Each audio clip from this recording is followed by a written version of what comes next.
Have you ever noticed how easy it is to get comfortable? You wake up, follow the same routine, talk to the same people, scroll through the same apps, eat the same food, and at night you go to bed knowing tomorrow will look almost exactly the same. It feels safe, predictable, and maybe even a little peaceful. But deep down, don't you sometimes wonder, is this really living? See, the comfort zone is a tricky thing. It doesn't chain you like a prison. Instead, it softly convinces you to stay where you are. It whispers, don't take risks, don't step out, don't struggle. You're fine here. And for a while, that voice feels like protection. But here's the harsh truth that philosopher Friedrich Nietzsche would throw right in your face. Comfort is not safety, it's slow death. Nietzsche believed that real growth, real strength, and real meaning in life don't come from ease but from struggle. He once said, that which does not kill us makes us stronger. But today, most of us avoid the very things that could make us stronger. We avoid discomfort, we avoid pain, we avoid challenges, and in doing so, we avoid becoming who we could truly be. So let me ask you, are you living your life or just existing in your comfort zone? Because by the end of this video, I promise, you'll never look at your comfort zone the same way again. When you think about it, your comfort zone feels like the safest place in the world. It's where you know the rules, where nothing unexpected happens, where you're not likely to get hurt or embarrassed. At first glance, it looks like security, but Nietzsche would argue it's actually a clever illusion. Think about a small bird in a cage. Inside, the bird is fed every day, protected from predators, shielded from storms. From one perspective, it's the safest place for the bird to be. But look closer. The cage isn't just protection, it's also a prison. The bird can no longer fly, no longer experience the skies, no longer grow into what it was meant to be. It's alive, yes, but is it truly living? Now ask yourself this, isn't that what our comfort zone does to us? We go to the same job every day, not because we love it, but because it's familiar. We stay in relationships, even when they no longer bring us growth, because leaving feels terrifying. We silence our ambitions because chasing them might mean failure. We don't take risks because risks could lead to pain. But here's the paradox Nietzsche wanted us to see. Avoiding pain doesn't free us. It enslaves us. It traps us in routines, in mediocrity, in lives that feel smaller than they were meant to be. Nietzsche believed that the illusion of safety is one of humanity's greatest enemies. Why? Because safety is not what we think it is. The truth is, life is never truly safe. Even in our comfort zones, loss will come, change will come, time will pass, and with it, opportunities will vanish. Let's pause here for a moment and reflect. When was the last time you told yourself, I'll do it tomorrow, I'll start next month, I'll wait until I'm ready? Be honest. How many times have you pushed away a dream, a project, or even a conversation because it was easier to stay comfortable? Nietzsche would challenge you with a painful question. What if tomorrow never comes? What if waiting for the perfect moment is just another excuse to avoid the discomfort of starting? The illusion of safety convinces us that staying where we are will protect us from suffering. But Nietzsche turns the idea upside down. He says suffering is not what destroys us, comfort is, because the longer we stay inside that illusion, the more our potential fades, until we're left with regret. Imagine this. You're at the end of your life, looking back. Will you remember the evenings spent scrolling on your phone, the nights you played it safe, the times you avoided risk? Or will you wish you had dared more, spoken more, tried more, lived more? This is why Nietzsche called comfort a dangerous trap. He believed that human beings were meant to struggle, to strive, to face challenges that shake us and force us to grow. Without it, life loses its meaning. Without it, we lose ourselves. So the next time you feel safe in your comfort zone, ask yourself, is this safety or is this a cage? And if the comfort zone is a cage, then what's on the other side? What happens when we step out into the chaos, the risk, the unknown? Nietzsche would say, that's where life truly begins. That's where transformation happens. And that's exactly what we'll explore in the next part, the necessity of struggle.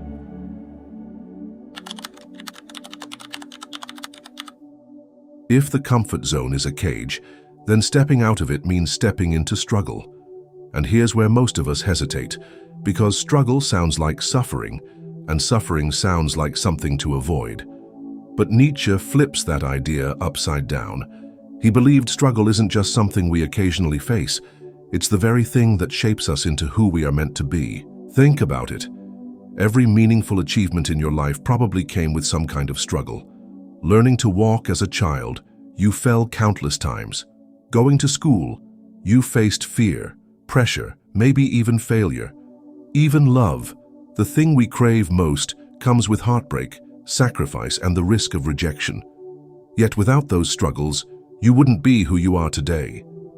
Nietzsche had a famous line, "That which does not kill us makes us stronger." It's a quote we've all heard, but have you ever really stopped to feel what it means? He wasn't saying pain is fun or easy. He was saying pain is necessary. Without resistance, there is no strength. Without darkness, light has no meaning. Without struggle, life has no growth. Imagine a butterfly. When it's inside the cocoon, it has to struggle, push, strain, fight its way out. To us, it looks cruel, even unnecessary. But if you help the butterfly by cutting the cocoon open, you destroy it. Because the struggle is what forces the butterfly's wings to strengthen enough to fly. Now compare that to your life.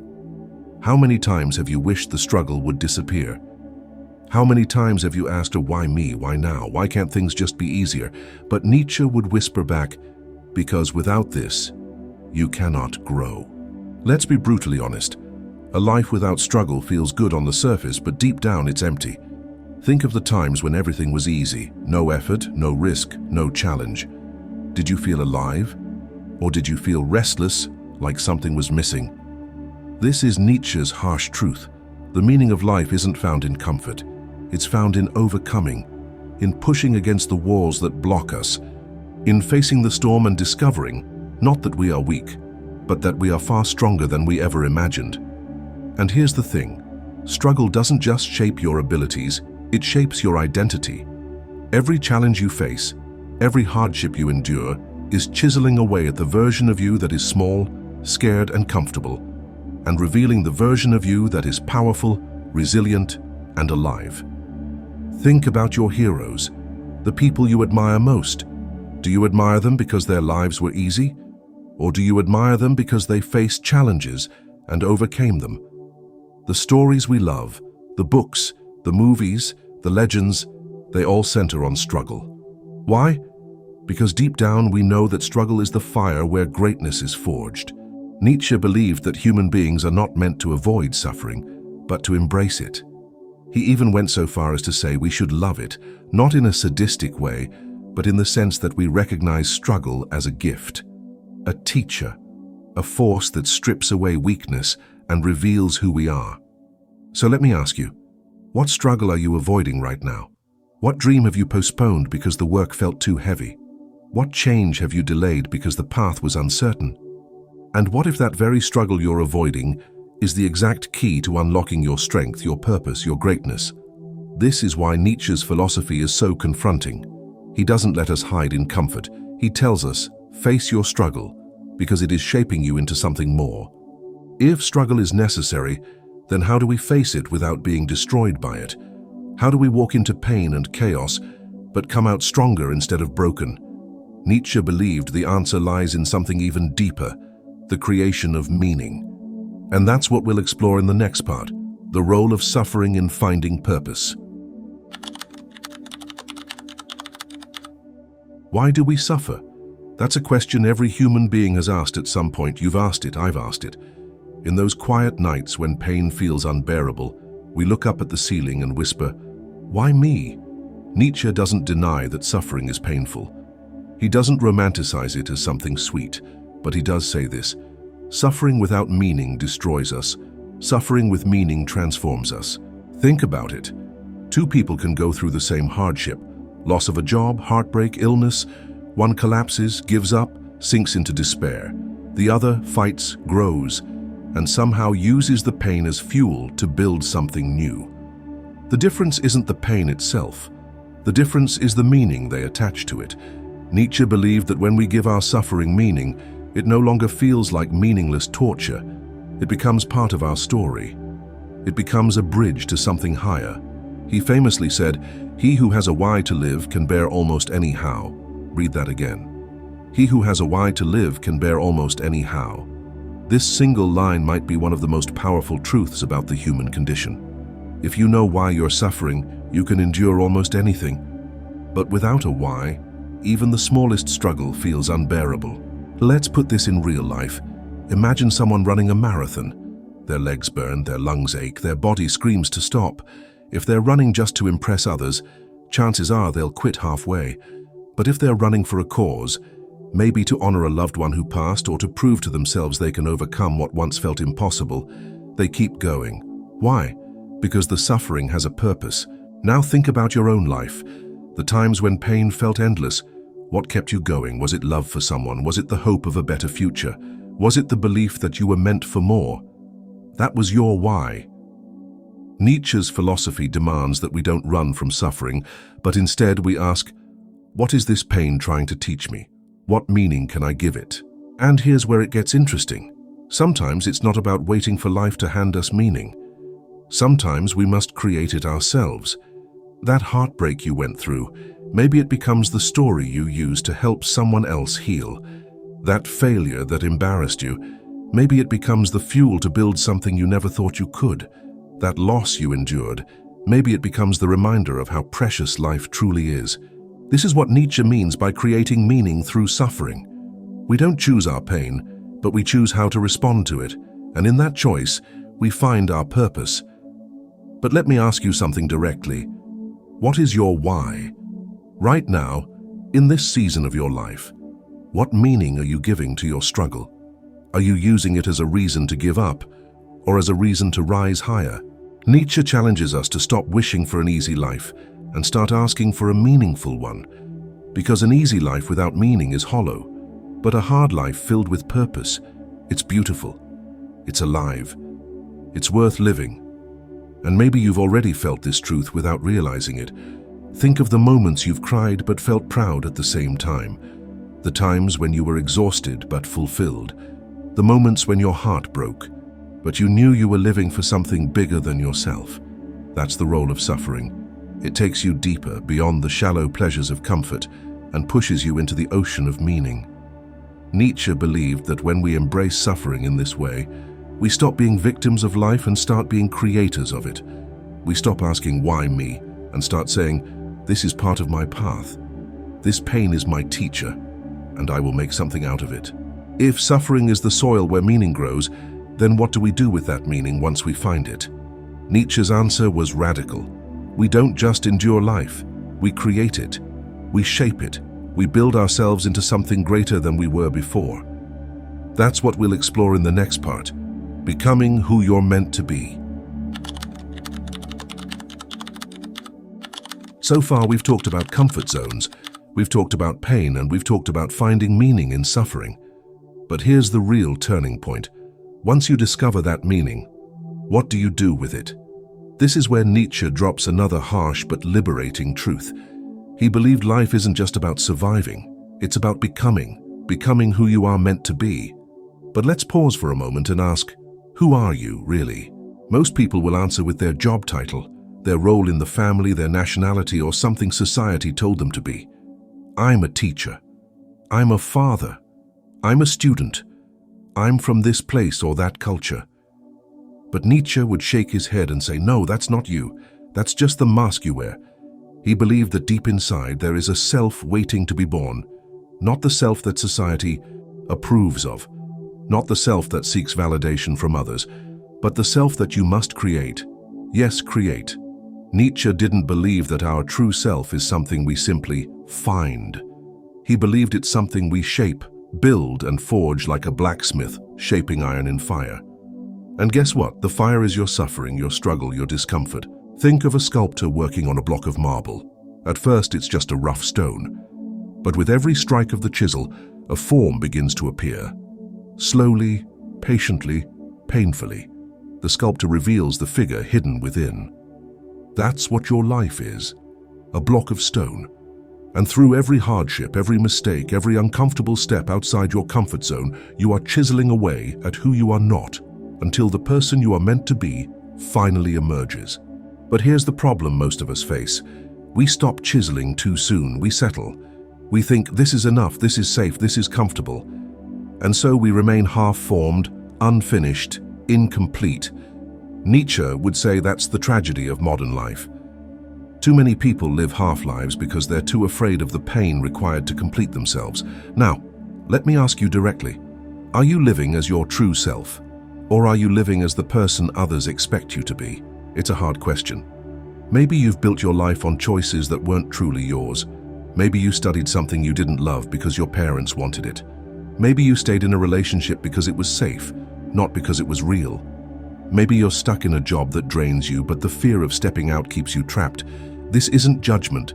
This is the silent battle Nietzsche saw in every human, the battle between who you really are and who you pretend to be. And until you choose to fight that battle, your true self remains buried under layers of fear, expectation, and comfort. Nietzsche's philosophy here is both terrifying and freeing. Terrifying, because no one else can do this work for you. No teacher, no leader, no system will hand you your true self. But freeing because it means you are not a prisoner. You are the artist, the creator, the sculptor. And you know what's even more powerful? You don't have to become someone else. You don't have to copy your idols or chase society's idea of success. You just have to become more of yourself. The raw, unfiltered, unapologetic version of you that has been waiting underneath all this time. But here's the catch. Becoming yourself is not a one-time decision. It's a lifelong process. You will fail. You will stumble, you will doubt yourself. And that's okay. Because every failure is another strike of the chisel. Every doubt is another layer removed. Every step outside the comfort zone is another part of the sculpture revealed. Nietzsche's harsh truth is this: growth hurts. But staying the same hurts even more. So if you're listening to this, I want you to ask yourself right now, what mask are you still wearing? What fear is stopping you from chiseling further? And what small step can you take today, yes today, to move closer to the person you're meant to be? Because here's the reality. Life will keep throwing challenges your way. You can let them bury you, or you can let them shape you. You can remain the rough stone, or you can become the sculpture. The choice is yours. But Nietzsche didn't stop there. He believed that the ultimate goal of becoming yourself wasn't just personal growth. It was about something much greater. He called it the Übermensch, the higher version of humanity, the person who creates meaning in a world without certainty. And in the final part, we'll uncover what that really means for your life. So far, we've uncovered Nietzsche's harsh truths about comfort zones, suffering, and the process of becoming your true self. But here's the final, most powerful piece of his philosophy, the destination of this journey. Nietzsche called it the Übermensch, or the Overman. Now don't let the word intimidate you. The Übermensch isn't about being a superhero or some kind of mythical being. It's about becoming the highest version of yourself. Yourself. The version of you that isn't shackled by fear, by other people's expectations, or even by society's definition of success. But let's be honest. Why do we even need something like this? Why aim for such an ideal? Nietzsche believed that human beings are born into a world without a clear universal meaning. Unlike stories or fairy tales, life doesn't come with a rulebook or a happy ending guaranteed. That realization can feel heavy, even depressing. But Nietzsche turned it into an opportunity. If life has no ready-made meaning, then it's up to us to create one. And that's where the Übermensch comes in. Think of it like this. Most people live in cycles of routine. They wake up, they work, they eat, they scroll, they sleep, repeat. Safe, predictable, comfortable. But deep down they feel restless. They sense that something important is missing. Nietzsche would say they're living as the herd, following the crowd, moving with the flow, never daring to step outside. The Übermensch is the one who breaks away from the herd, the one who dares to say, "No, I will not live according to rules I didn't write. I will create my own values, my own path, my own meaning." But let's make this personal. Think about your own life. How many times have you made a choice just because everyone else did? How many times have you silenced your dreams because they didn't fit the mold? How many times have you told yourself, this is just the way things are, instead of asking, but what if I made them different? That's the challenge Nietzsche throws at you. To stop living on autopilot, to stop hiding behind comfort zones, to stop letting fear dictate your life. Instead, to rise, to break free, to become the author of your own story. But here's the catch. The Übermensch isn't a final destination. It's not a finish line you cross one day. It's a way of living. It's choosing every single day to step out of the comfort zone, to embrace suffering as a tool, to sculpt yourself into something greater. It's living with the courage to say, even if life has no inherent meaning, I will give it meaning. My meaning. Now you might be thinking, this sounds exhausting. Do we really have to live like warriors all the time? And Nietzsche's answer would be, not warriors in the sense of endless fighting, but warriors in the sense of endless becoming. Warriors who know that life isn't about reaching a safe harbor. It's about sailing boldly into uncharted waters. He once said, man is something that shall be overcome. Meaning, who you are today is not your final form. You are always in the process of becoming more. And that's both the harsh truth and the beautiful gift of being human. So here's my question for you.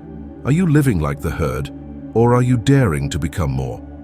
If you're still listening right now, chances are something in Nietzsche's words is calling to you. Maybe you've felt the weight of your comfort zone. Maybe you've avoided pain because it was easier to stay safe. Maybe you've pretended to be someone you're not just to be accepted. But now you see it clearly. That's not the life Nietzsche wanted you to live. That's not the life you were meant to live. The real life, the full life, isn't easy. It's demanding, it's uncertain, it's often painful. But it's also rich, authentic, and deeply yours. And if you dare to walk that path, if you dare to create meaning where there was none, then you're already on the journey of becoming the Übermensch. So as we close, I'll leave you with this. When you wake up tomorrow, ask yourself, not what the world expects of you, not what feels safe, not what's easy. Ask yourself, what would the highest version of me choose today? And then, take even one small step in that direction. Because step by step, choice by choice, pain by pain, you're not just surviving life, you're creating it. And that, my friend, is Nietzsche's ultimate truth.